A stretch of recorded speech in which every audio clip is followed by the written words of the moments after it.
Hello friends, આજે આપણે ઊંધિયા માટેના મુઠિયાની રેસીપી બનાવીશું, જે ઊંધિયામાં સાથે સાથે દાણા મુઠિયાના શાકમાં અને ચા સાથે પણ ખૂબ જ ટેસ્ટી લાગતા હોય છે.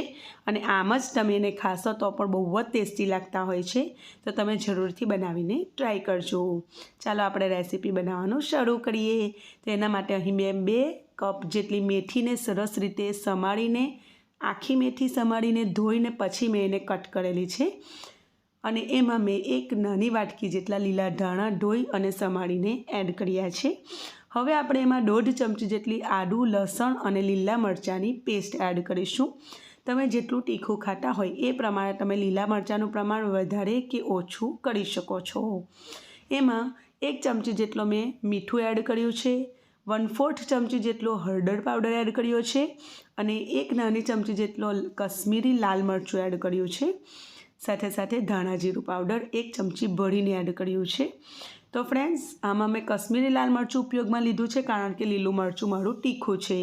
સાથે સાથે 1 નાની ચમચી ગરમ મસાલો એડ કર્યો છે અને ચપટી જેટલી હિંગ એડ કરી છે.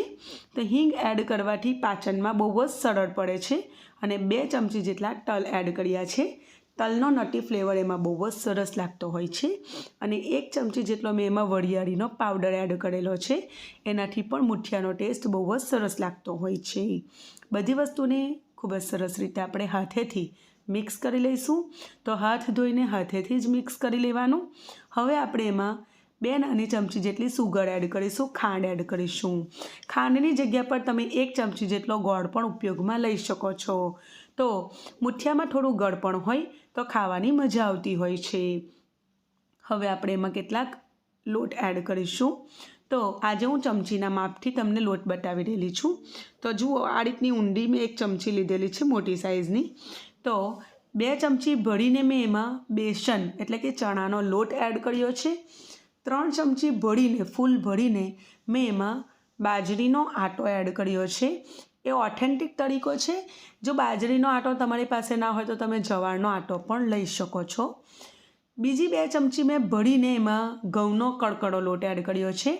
તમારી પાસે ઘઉંનો કડકડો લોટ ના હોય તો તમારે રેગ્યુલર રોટલીનો લોટ પણ તમે એડ કરી શકો. તો તમારે 1/4 કપ જેટલું એમાં સોજી એડ કરી દેવાની અને એમાં ચપટી જેટલો મેં ખાવાનો સોડા એડ કર્યો છે. બધી વસ્તુને એકદમ સારી રીતે મિક્સ કરીશું અને 2 થી 3 ચમચી જેટલું જ એમાં પાણી એડ કરીશું, જો એની જરૂર લાગે તો. બરાબર. અને સરસ એવો આપણે લોટ બાંધીને તૈયાર કરી લઈશું. તો ફ્રેન્ડ્સ, અહીં તમે મેથીનું પ્રમાણ જો વધારે લો તો તમારે નાખેલા બેસન, બાજરીનો આટો અને કડકડો ઘઉંના આટાનું પ્રમાણ થોડુંક વધારે લેવું પડશે. બરાબર. અને અહીં તમારે બાઇન્ડિંગ કરીને જોઈ લેવાનું.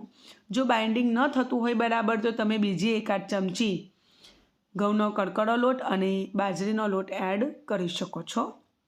બધી વસ્તુને સારી રીતે મિક્સ કરીને મેં એમાં 1 ચમચી જેટલું તેલ એડ કર્યું છે અને પછી પાછું એને સરસ રીતે મિક્સ કરી લીધેલું છે. હવે આટલા બેટરમાંથી આપણે નાની નાની સાઇઝના આજે મુઠિયા બનાવીને તૈયાર કરીશું. તો જુઓ, અમે એકદમ નાની સાઇઝના મુઠિયા બનાવ્યા છે, જેથી આપણે બાઇટ મોંમાં લઈએ તો એમાં એક આખું મુઠ્ઠિયું આપણે જોડે લઈ શકીએ. તો એ રીતે મેં નાની નાની સાઇઝના આટલા એમાંથી લગભગ 30 થી 35 જેટલા મેં ગણ્યા નથી, પણ અંદાજિત તમને કહું છું કે 30 થી 35 જેટલા મેં મુઠિયા બનાવીને તૈયાર કર્યા છે.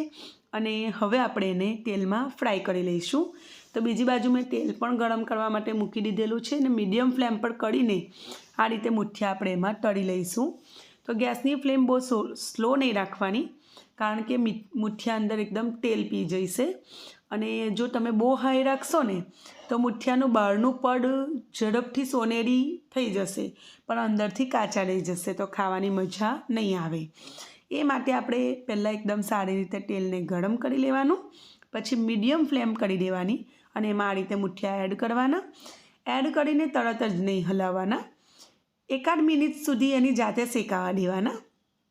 પછી સાઈડ પરથી થોડું થોડું એના ઉપર તેલ છાંટતા જઈને પછી આપણે એને અલટ પલટ કરીને ફ્રાય કરી લેવાના. તો બહુ ઉતાવળ નહીં કરવાની. મુઠિયા અંદરથી સોફ્ટ હોય છે. જો તમે સતત એને શરૂઆતમાં હલાવી દેશો તો તૂટવાનો ચાન્સ રહે છે. તો જો આ રીતનો સોનેરી કલર આવી જાય એક બેચને ફ્રાય થતાં 3 થી 4 મિનિટ જેવું થયું. તો આ રીતનો સોનેરી કલર આવી ગયો એટલે હું એને એક પ્લેટમાં કાઢી લઉં છું અને એને કાઢીને બાકીના જે મુઠિયા છે એને ફ્રાય કરવા માટે આપણે એડ કરી લઈશું. તો ફ્રેન્ડ્સ, આ જે મુઠિયા છે એ ઊંધિયું બનાવતી વખતે આપણે એડ કરતા હોઈએ છીએ. સાથે સાથે ચા સાથે પણ બહુ જ સરસ લાગે છે અને બનાવતા મારા બાળકોએ તો અડધા ખાઈ લીધેલા, એટલા બધા ટેસ્ટી બનતા હોઈએ છે. બરાબર, એટલે તમે જરૂરથી ટ્રાય કરજો. અને મુઠિયા દાણાના શાકમાં પણ તમે એને એડ કરી શકો છો. બરાબર, તો એનું ટેસ્ટ બહુ જ સરસ આવતો હોય છે. તો આવાવાળી ઉત્તરાયણનો તહેવાર નજીક જ આવી રહેલો છે. તો તમે આ મુઠિયાને આગળથી બનાવીને 3-4 દિવસ સુધી તમે એને ફ્રીઝમાં બનાવીને સ્ટોર પણ રેફ્રિજરેટરમાં કરી શકો છો. બલકે 1 વીક સુધી તમે રેફ્રિજરેટરમાં એને સ્ટોર કરી શકો છો. અને પછી જ્યારે બનાવવાનું હોય ઊંધિયું ત્યારે તમે એને ફ્રાય કરીને યુઝ કરી શકો છો. તો ફટાફટ તમારું કામ થઈ જશે. અને કોઈ મહેમાન આવવાના હોય અને અગાઉથી પણ તમે આને બનાવીને સ્ટોર કરી શકો છો. તો ફ્રેન્ડ્સ, તમે આ રીતે મુઠિયા જરૂરથી બનાવીને ટ્રાય કરજો. તમને મારી આ રેસીપી કેવી લાગી મને કમેન્ટ સેક્શનમાં કહેજો. મારી આ રેસીપી તમે કયા શહેરમાંથી, કયા દેશમાંથી જોઈ રહેલા છો એ પણ કમેન્ટમાં કહેજો તમારા નામ સાથે. ફરી મળીશું ફ્રેન્ડ્સ એક નવી રેસીપી સાથે. અને જો હું તમને તોડીને બતાવું છું તો અંદરથી સોફ્ટ છે અને બહારથી સરસ એવા ક્રિસ્પી બનીને તૈયાર થયા છે. તો ઝટપટ આ મુઠિયાની રેસીપી તમે જરૂરથી ટ્રાય કરજો. રેસીપી ગમે તો લાઈક કરજો. ચેનલને સબસ્ક્રાઈબ ના કરી હોય ફ્રેન્ડ્સ તો સબસ્ક્રાઈબ કરી લેજો, એ બિલકુલ ફ્રીમાં છે. ફરી મળીશું, ત્યાં સુધી આવજો.